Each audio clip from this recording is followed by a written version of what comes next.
আমরা প্রায় সবাই কিন্তু একাকিত্বকে ভয় পাই। আচ্ছা, যদি বলি এই ভয়টাই আমাদের সবচেয়ে বড় শক্তির একটা উৎস হতে পারে, চলুন আজ একাকিত্বের সেই লুকানো দিকটাই আবিষ্কার করা যাক। কখনো কি এমনটা হয়েছে যে একা ঘরে ফিরে দরজাটা বন্ধ করার পর হঠাৎ মনে হলো চারপাশের এই চেনা জগৎটাই যেন একদম অচেনা? এই অনুভূতিটা কিন্তু আমাদের অনেকেরই খুব পরিচিত, তাই না? কিন্তু কি হবে যদি বলি এই যে নীরবতা, এটাই আসলে একটা উপহার।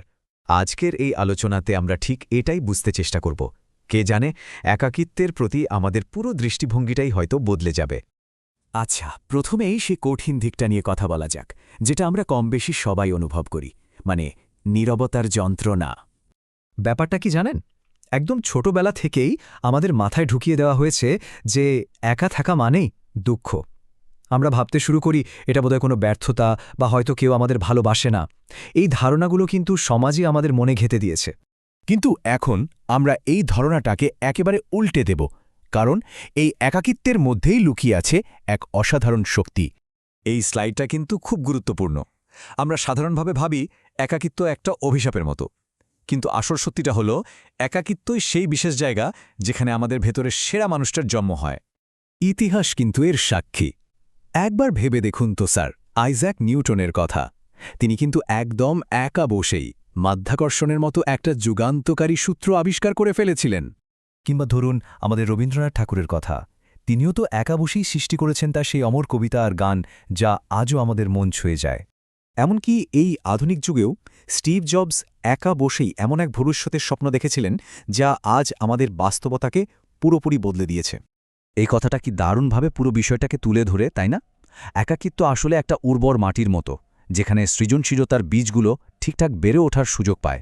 আচ্ছা, নিউটন বা রবীন্দ্রনাথের মতো মানুষেরা যখন একা থাকতেন তখন তাদের মস্তিষ্কের ভেতরে ঠিক কী ঘটত? বিজ্ঞান কিন্তু এখন আমাদের সেই প্রশ্নেরও উত্তর দিতে পারে। চলুন সেই রহস্যটাই একটু জেনে নেওয়া যাক।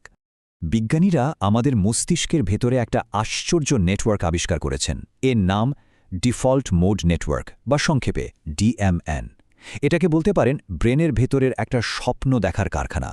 মজার ব্যাপার হলো এই কারখানাটা তখনই চালু হয় যখন আমরা একদম একা আর শান্ত থাকি, আর ঠিক তখনই ভেতর থেকে নতুন নতুন আইডিয়া, জটিল সমস্যার সমাধান আর দারুণ সব সৃজনশীল চিন্তা বেরিয়ে আসতে শুরু করে। তার মানে কি দাঁড়ালো, একা থাকার মুহূর্তগুলোতেই মানুষের মস্তিষ্ক সবচেয়ে বেশি সক্রিয় থাকে। কিন্তু আমরা কি করি? সেই অসাধারণ সুযোগটা নষ্ট করে ফেলি ফোন হাতে নিয়ে বা অন্য কোনো কিছুতে মন দিয়ে। আমরা আসলে নিজেদের অজান্তেই নিজেদের সবচেয়ে শক্তিশালী মুহূর্তটা থেকে পালিয়ে বেড়ে। চলুন এবার একটা ব্যক্তিগত গল্পের দিকে যাওয়া যাক, কারণ অনেক সময় শুকনো তথ্যের চেয়ে একটা অনুভূতি আমাদের অনেক বেশি নাড়া দেয়। জীবনে এমন একটা সময় এসেছিল যখন মনে হচ্ছিল আমি একদম একা। বন্ধুরা সবাই নিজেদের জীবন নিয়ে ব্যস্ত, পরিবারও অনেক দূরে। আর ঠিক তখনই একটা সম্পর্ক সবে ভেঙে গেছে। রাতের ওই নীরবতাটা তখন অসহ্য মনে হতো। তো একদিন রাতে আমি ফোনটা পাশে রেখে দিলাম, কিচ্ছু না করে শুধু চুপচাপ বসে রইলাম। সত্যি বলছি, প্রথম 15 মিনিট খুবই কষ্টকর ছিল, কিন্তু তারপর অদ্ভুতভাবে কিছু একটা বদলাতে শুরু করল।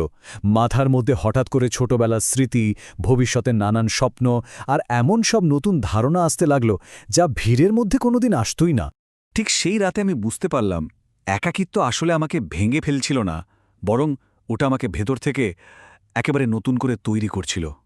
ওটাই ছিল জীবনের একটা বিরাট বড় মোড়। তাহলে আসল প্রশ্নটা হলো, এই একাকিত্বকে কিভাবে নিজের শক্তিতে পরিণত করা যায়? চলুন কয়েকটা কার্যকরী পদক্ষেপ দেখে নেওয়া যাক। প্রথমত, প্রতিদিন অন্তত 30টা মিনিট শুধু নিজের সাথে কাটানো দরকার। ফোন বন্ধ করে একটা নোটবুক খুলে বসুন। দ্বিতীয়ত, একাকিত্বকে শাস্তি ভাবাটা বন্ধ করতে হবে, বরং ভাবতে হবে যে এই সময়টা হলো নিজেকে রিচার্জ করার সময়। আর সবশেষে তৃতীয়ত, একটা সৃজনশীল কাজ বেছে নিন। সেটা লেখা হতে পারে, আঁকা হতে পারে বা কোডিং, যে কোনো কিছু।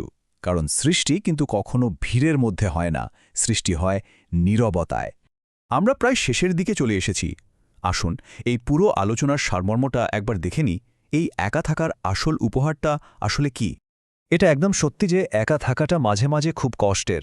এই অনুভূতিটাকে অস্বীকার করার কোনো কারণই নেই। এটা ওয়াকেই একটা কঠিন পথ। কিন্তু একটা কথা সবসময় মনে রাখা দরকার, সোনা তৈরি হয় আগুনে পুড়ে, হীরা তৈরি হয় প্রচণ্ড চাপে, আর মহৎ ব্যক্তিত্ব সেটা তৈরি হয় একাকিত্বে। কঠিন পথই কিন্তু শেষ পর্যন্ত সুন্দর গন্তব্যে নিয়ে যায়। তাহলে ভেবে দেখুন, যারা জীবন থেকে চলে গেছে তারা হয়তো নিজের অজান্তেই একটা বিরাট উপহার দিয়ে গেছে, আর সেই উপহারটা হলো নিজেকে একেবারে নতুন করে খুঁজে পাওয়ার একটা সুযোগ।